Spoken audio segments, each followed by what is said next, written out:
Сайн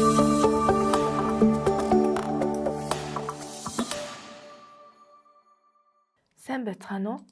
Та бүхэнд боловсролын баримт бичиг баталгаажуулах буюу гадаад дипломыг онлайнаар хэрхэн бүртгүүлэх талаар зааврыг хүргэж байна.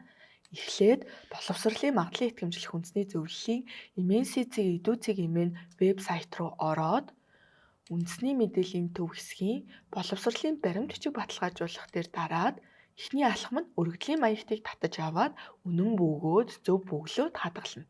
Хоёр дахь алхам нь боловсролын баримт бичиг баталгаажуулах хэсэг дээр дарахаар энэхүү Google форм гарч ирнэ.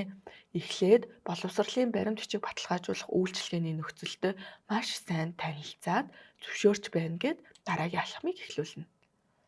За энэхүү хэсгийг бас үнэн бөгөөд зөв бөглөнө.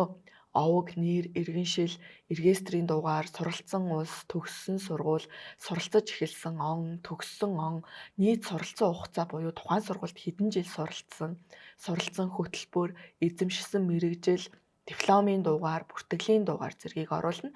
Хэрвээ тухайн улс орны онцлогоос хамаарат дипломын дугаар, бүртгэлийн дугааргүй диплом байх юм бол энэ хэсгийг бөглөх шаардлага байхгүй.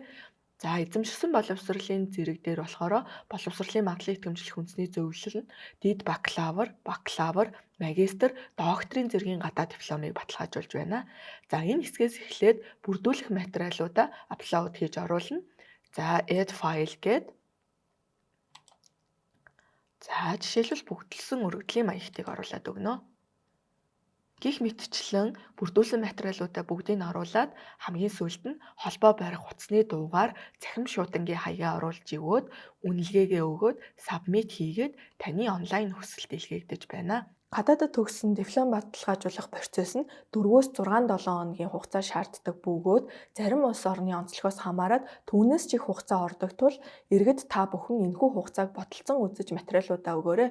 Хэрвээ та онлайнаар өгөх боломжгүй бол боловсролын магадлалын итгэмжлэх үндэсний зөвлөлийн офис дээр өөрийн биеэр ирж материалуудаа өгөх боломжтой. Процесс нь цаашаа үргэлжилж боловсролын ерөнхий газарт хүргэгдэн Монгол улсын мэргэжлийн интекстэд дүүцүүлэлт хийгдэж дээд боловсролын удирдлага мэдээллийн систем хурц системд оруулдаг.